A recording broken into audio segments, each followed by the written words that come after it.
It has been a week since we called for a community quarantine and in its enhanced form in Metro Manila and various parts of the zone. We in government continue to respond to the public needs, mobilize resources, and oversee developments. We are also addressing the COVID-19 pandemic challenges confronting our nation. First, let me reiterate my sincerest gratitude to all our courageous frontliners in this war, especially our healthcare workers, our doctors, nurses, medical technologists, and all other allied health professionals. Maraming salamat. Asahan niyo ang suporta ng inyong gobyerno. I am saddened by the news that the virus has claimed the lives of our doctors along the way. Lahat po sila ay bayani. And not only that, talagang bumilib ako. Bihira akong sumasaludo ng tao. Pero pa yung mga doktor natin, mga health workers na nadisgrasya, talagang saludo ako sa inyo. Wala na kayo dito sa mundong ito, pero gano'n na lang ang pagtingin ko sa inyo.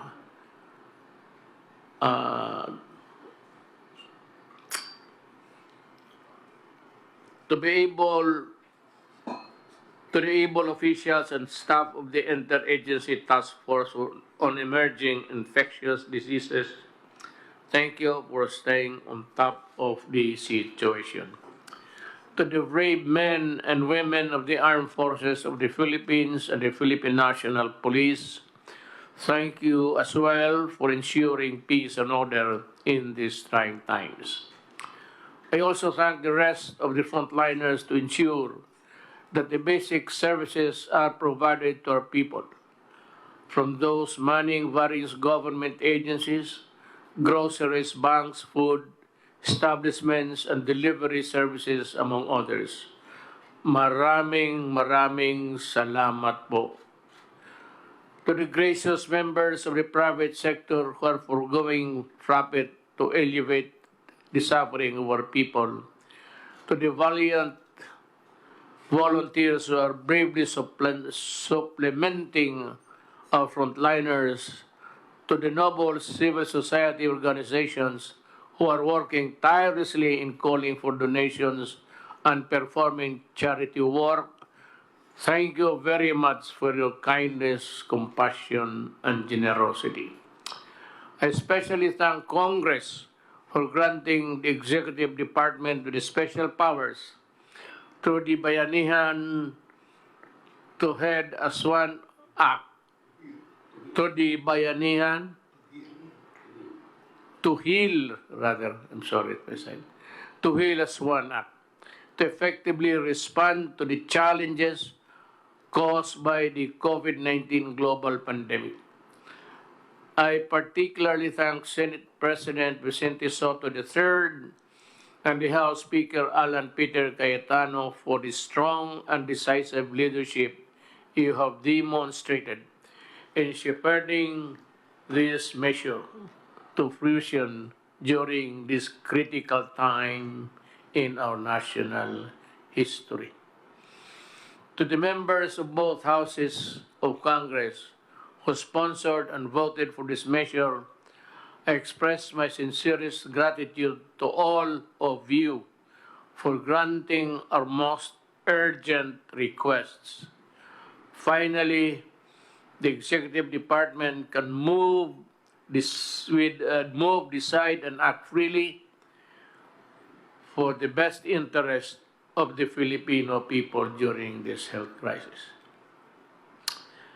The Department of National Defense and the Department of Interior and Local Government, along with the Armed Forces of the Philippines and the Philippine National Police, are now ramping up the implementation of the National Action Plan, or NAP, as we speak to reinforce the efforts of the Department of Health in containing COVID-19. Alam mo, tatlo lang yun sila.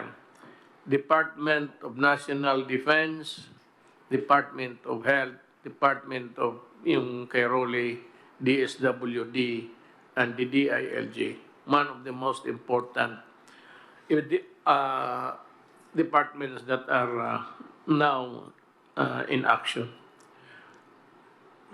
Reports on our progress of the National Action Plan will be given regularly by the Secretary of National Defense, serving as the National Action Plan Chair, with the Secretary of Interior and Local Government as Vice Chair. To the Filipino people, rest assured that your entire government is working hand in hand to safeguard your health, safety, and well-being in the face of threat posed by COVID-19. We will address all the different issues brought about by this pandemic, as well as ensure the protection of all our people, especially those who are serving in the front lines. Supplies of food, water, and other essentials will be provided to you throughout this ordeal. Financial assistance will also be extended, especially to those in the margins and the vulnerable groups. Halos lahat ho makatanggap. Hindi naman lahat yung kagaya ni Bongo. Hindi naman niya tanggapin yan. Gagawin namin ang lahat. Hindi namin kayo pababayan.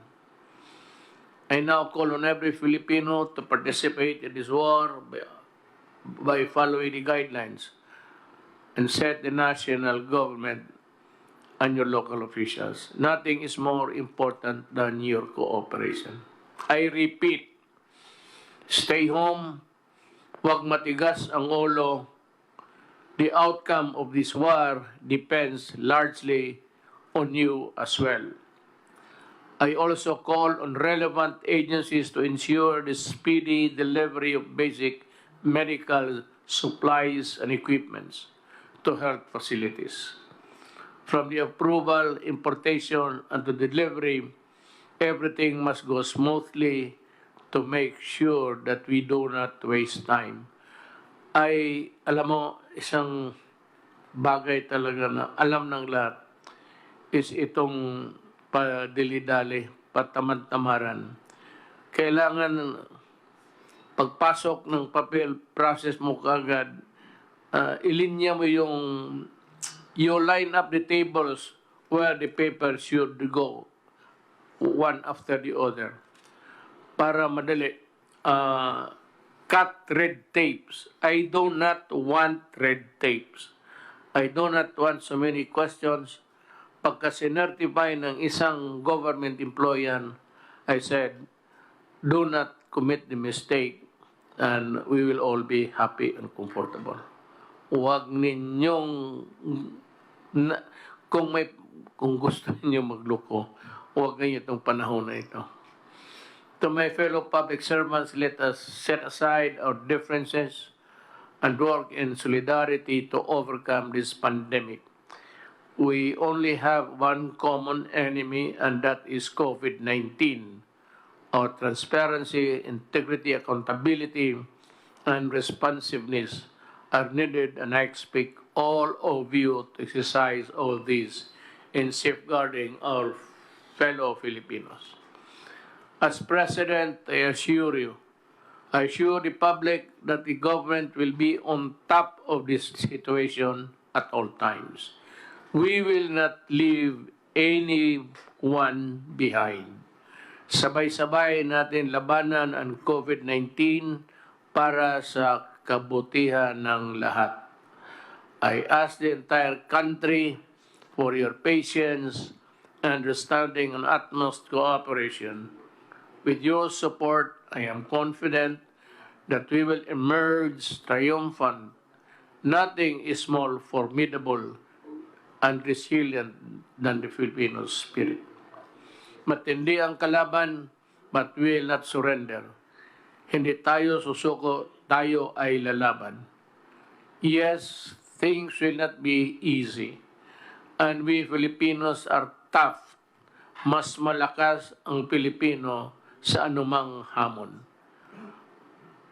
Now we all must do what we can and must para sa ating bayan.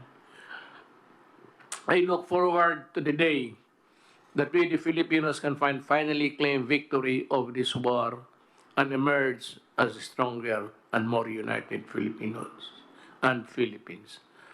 Maraming salamat po. Osbo nako, ayaw mo kahadlok. Tagalogin ko, huwag kayong matakot.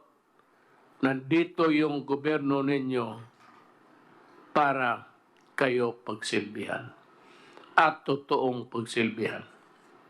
Salamat.